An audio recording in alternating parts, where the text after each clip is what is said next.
Salut, salut la famille. On continue notre cours de fondation ici.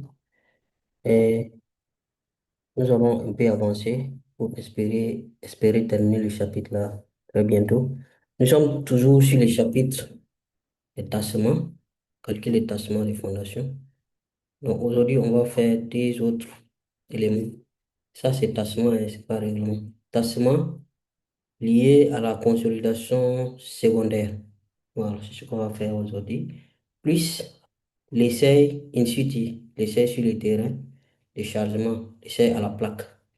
Ça va nous permettre d'apprendre comment on détermine expérimentalement sur le terrain les fondations et les tassements. Comment on prédit les tassements de vos fondations. Voilà, en gros, c'est ces deux points qu'on va faire. Et donc, ça sera l'avant-dernière vidéo pour ce chapitre. Parce que la vidéo suivante va porter sur les deux éléments qui sont là. Donc, on commence par le premier point de ce cours-là, tassement des consolidations secondaires. Donc, secondaire, ça veut dire qu'il y a consolidation primaire. Ça, c'est ce qu'on avait discuté dans les parties précédentes. Dans la vidéo, je pense les deux dernières vidéos précédentes, ou la dernière vidéo quand même. OK? Donc, tassement dit consolidation secondaire. Donc, la consolidation primaire, là, j'avais dit ici que c'était principalement lié à l'expulsion de l'eau. OK? L'eau contenue dans le sol sera expulsée quand vous allez appliquer les charges, quand vous allez charger sur le sol. Donc, quand on parle de sol ici, c'est l'argile, hein. Consolidation secondaire, c'est dans de l'argile, c'est pas dans le sable. OK? Le sable évacue l'eau vite, vite. Surtout, chose. Donc, mais je pense que consolidation secondaire, là, on peut aussi avoir dans du sable, mais ça sera des réarrangements des grains de sable. OK? Mais si on se focalise surtout sur l'argile, après la consolidation primaire, mais l'eau est partie. Le problème est que quand l'eau va finir, toutes les charges maintenant vont reposer sur le sol à 100%. Donc, ça va provoquer des tassements dû à l'ajustement de la structure même du sol. C'est-à-dire la structure même du sol sera réajustée. Les grains là vont se réajuster et ça va créer un autre tassement supplémentaire. Voilà, c'est ça là on appelle tassement secondaire. Donc il y a une illustration ici. Donc vous voyez la courbe. OK? Tout ça c'est tassement. Le tassement primaire est là. Donc c'est l'eau qui part. Ça c'est l'indice de vide. Et ça c'est le temps qui passe. Donc, plus le temps passe, plus l'eau sort, l'eau est expulsée, plus le volume du sol diminue. OK? C'est-à-dire l'indice de vide. L'indice de vide est lié au vide du sol, donc au volume du sol.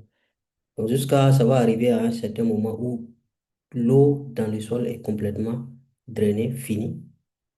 Maintenant, c'est cette partie-là qui est notre tassement secondaire.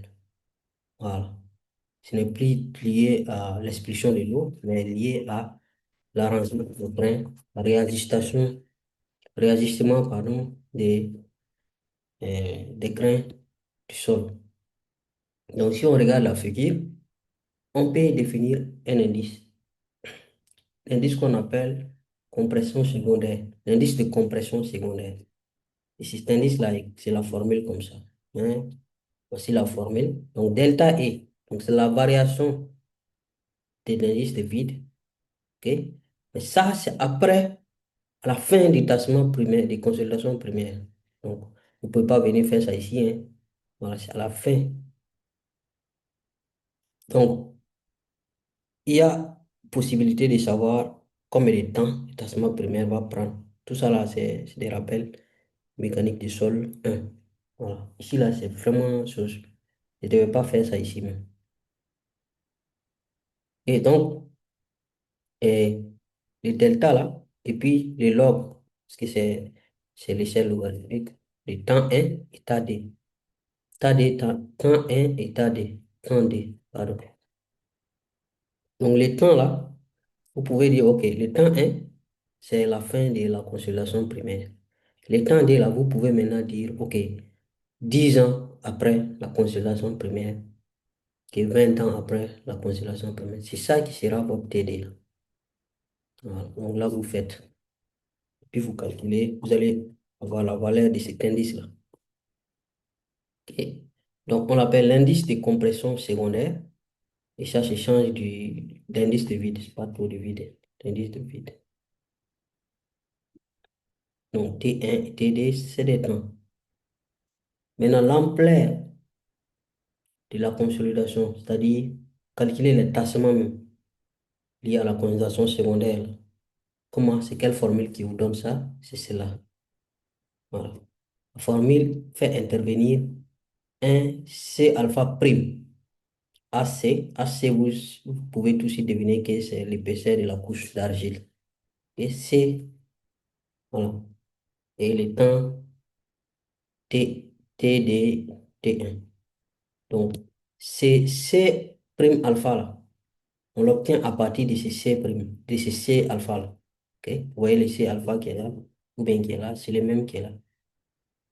Qu'il faut prendre divisé par 1 plus EP. EP là, on va voir tout de suite, c'est juste l'indice de vide à la fin de la consolidation première. Et là, il y a une méthode simple pour déterminer EP ici. Cette courbe-là, vous prenez la courbe. Cette courbe-là, vous l'obtenez au labo, hein. C'est facile d'obtenir ça au labo. Voilà. On a montré l'appareil qui permet d'obtenir ça. Et je pense que dans le chapitre 2, il faut aller revoir. On avait fait tout ça là dans le chapitre 2. Donc, et vous faites cette tangente ici et tangente ici. Là où les deux se croisent, vous pouvez projeter pour aller lire votre épée, là, l'indice de vide. Après, à la fin de la consultation pour l'eau. Voilà. Et H, c'est, comme je le disais, c'est juste l'épaisseur de la couche d'argile. Ça ne sort pas ici, mais j'ai déjà dit. OK? Donc, voici la formule qui vous permet d'estimer les tassements liés à la consolidation secondaire. OK, je mets ça ici. C'est la même chose, hein? Maintenant, vous voyez que la formule de C alpha prime là, elle n'est pas simple. Donc, il y a des gens qui ont proposé cette référence-là, qui ont proposé, OK, pour faire simple, allez-y avec cette formule pour faciliter le calcul de C alpha prime. OK? Donc, la formule dit qu'il faut prendre la teneur en eau, OK, naturelle du sol. C'est ce qui est là, oméga là, W. La teneur en eau naturelle en pourcentage. Je pense que dans le chapitre, peut-être, et tout, en tout cas, le début, chapitre de mécanique du sol, hein, il faut aller revoir. On a défini tout ce qui est teneur en eau et tout. Pardon, il faut aller voir comment on calcule ça. Donc, c'est en pourcentage. Et ça, c'est pas lié au volume, mais c'est lié au poids, des ratios du poids, de l'eau contenue dans le sol et puis le poids du sol. Donc, naturel, vous prenez, vous pouvez avoir facilement ça. C'est une approximation. Donc, ça va vous permettre de calculer les tassements secondaires là, plus facilement. Donc, on vous dit que pour les sols surconsolidés, c'est C alpha prime là, et celui-là va varier entre 0,005 et 0,01. OK? Une autre référence propose ce ratio-là, le ratio de alpha prime, et C alpha divisé par CC. CC, je pense que vous connaissez déjà c'est quel indice, parce qu'on avait fait.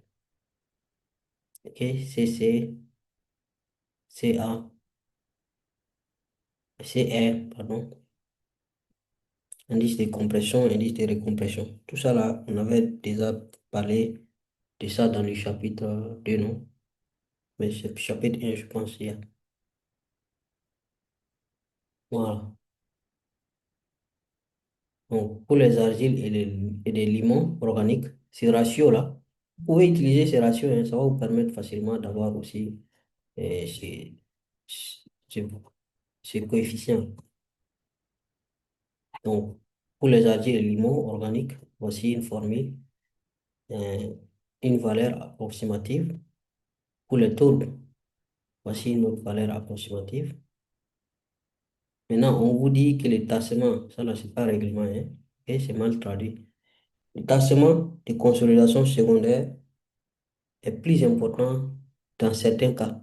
Dans certains sols, si vous prenez des sols organiques, ok, parce que les sols organiques, là, souvent, il y a des végétaux dedans.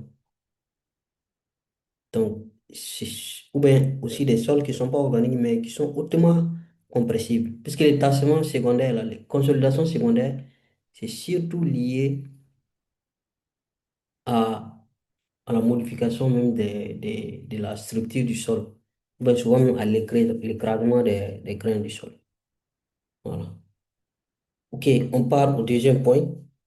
Et il s'agit du point sur donc, l'essai sur le terrain, essai de chargement à la plaque. Je pense qu'on avait déjà parlé de ça dans le chapitre 1 aussi, c'est-à-dire rappel de mécanique du sol. Ok. Cet essai-là, c'est une méthode qu'on utilise sur le terrain pour nous permettre de déterminer la capacité portante ultime et la capacité portante admissible.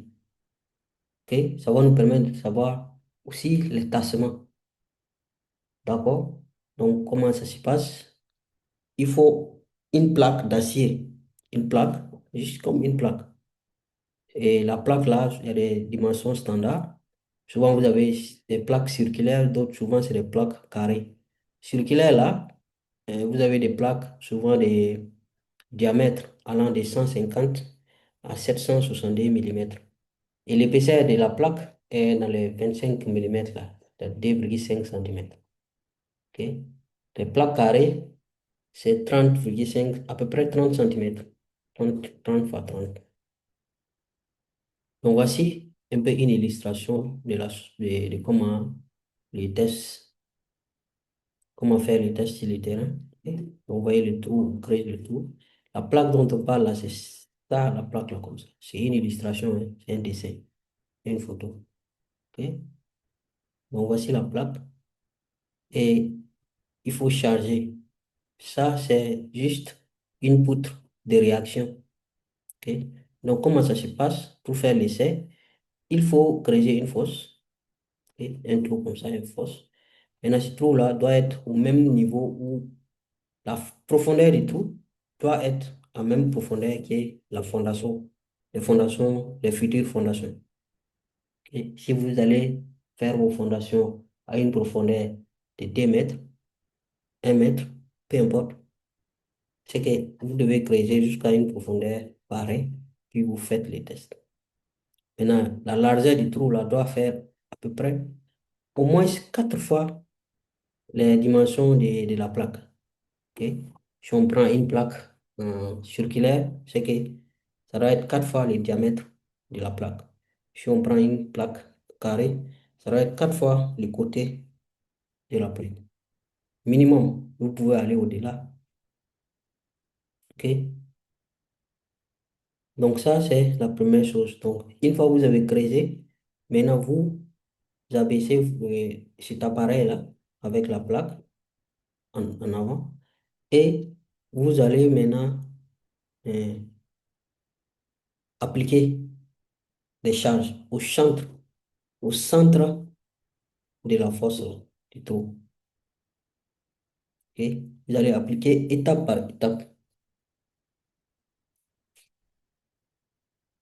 Vous allez appliquer étape par étape les charges et, vous ne devez pas appliquer la charge totale en un coup. Ok. On vous dit ici d'appliquer environ un quart ou un cinquième de la charge ultime estimée. Charge ultime estimée, c'est quoi? C'est-à-dire, souvent, vous pouvez calculer théoriquement la charge, la capacité portante. On a vu dans le chapitre 3 comment calculer capacité portante des semelles.